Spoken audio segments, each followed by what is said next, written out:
Hey, this is Kit of Hard Lens Media. This is the second day of the DSA convention here at UIC. Today, I'm joined here with one of the chapter representatives of North Texas, Brock Beauclair. Thank you for joining Hard Lens Media, Brock. Of course. Thanks for having me.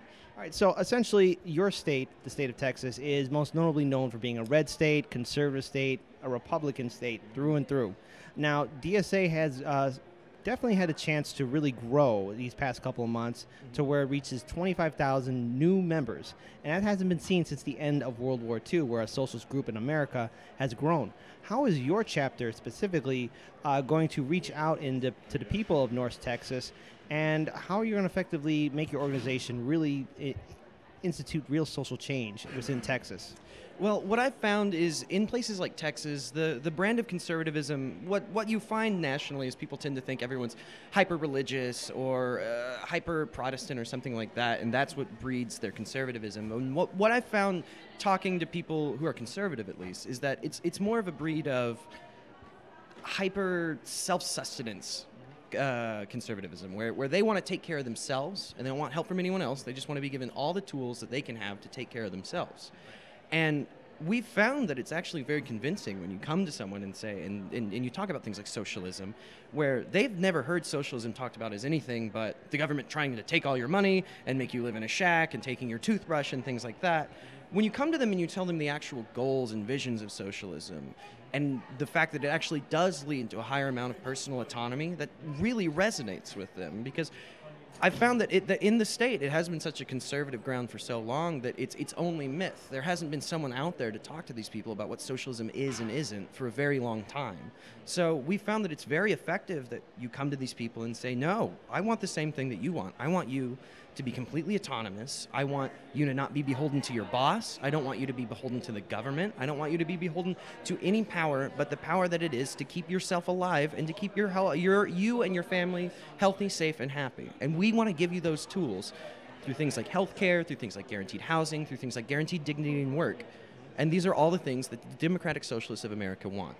And we found people to be very receptive. Another big misconception is that everyone in the state is just de facto racist or homophobic, and there is large outcroppings of that, don't get me wrong. But you'll find that not so much the cliche neighborliness that you see in depictions of the South, but people generally, if they're not on the street demonstrating against these oppressed peoples, they usually just haven't interacted with them before. And you can come to them and say, here, we have members of our chapter that are minorities. We have members of our chapter that are on part of the LGBTQ community. Sorry, thank you. And we'd love to have you talk to them too. And they finally get to meet these people, and they realize that if they've ever heard anything about these people, it was probably wrong. It was just things made to further divide us as a class and a peoples. And when they finally find these people, they're very willing to come in and talk to us and actually level with us. And it's just been really encouraging to me to actually find that conservatives are willing to work with us, because once they find out that we want the same thing, then it's only just a matter of turning the state a different shade of red. Now, southern states and rural locations all across the country have been abandoned by the Democratic establishment, and it's really hard to find a Democratic candidate to go up against a Republican unless it be a blue dog Democrat or someone who's lackluster.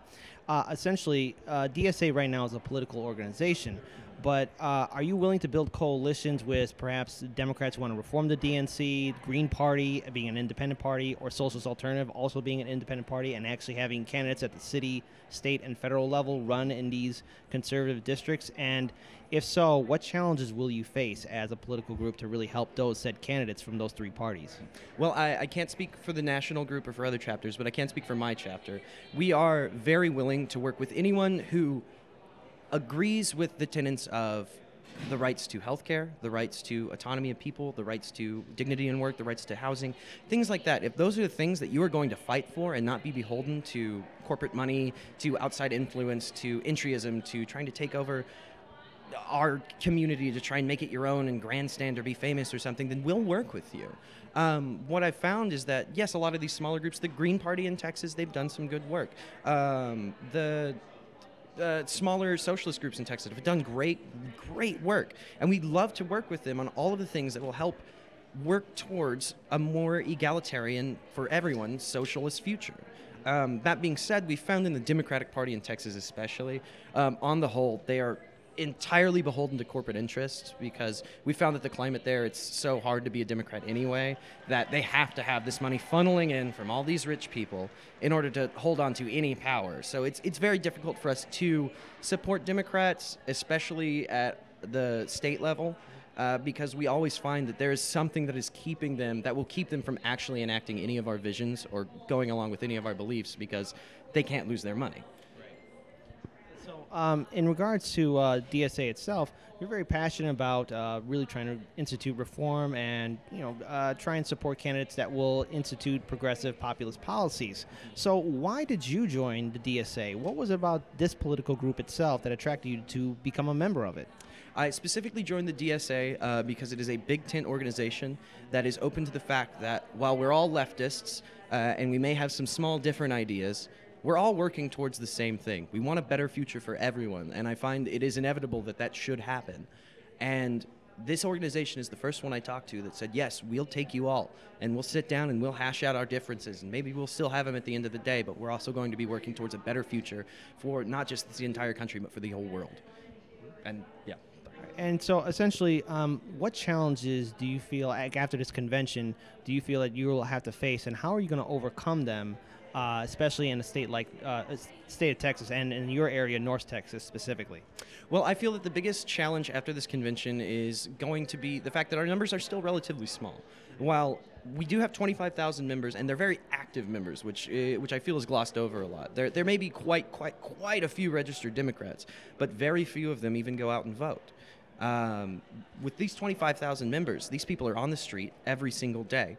But our biggest challenge is going to be doubling that, or tripling that, or quadrupling that in the next 2 years, so we can come back even stronger and start enacting real positive direct change on our terms, instead of waiting for something else to happen, for some other impetus, for someone to tell us that it's okay for us to do it now. I think our biggest challenge is going to be gaining the power, I say the power, gaining the influence and the size and the togetherness to come together at a very large size and institute the things that we want to see in this country that will better everyone. And a final note, where can our viewers and subscribers find your local chapter specifically, because perhaps we might have people who have friends or family in North Texas. Where can they go to find you on social media? North Texas is on Facebook and Twitter at DSA North Texas. My chapter, Denton, is on Twitter and Facebook as well at DSA Denton. All right. Well, Brock, first and foremost, thank you for joining Hard Lens Media. And to all our viewers, peace.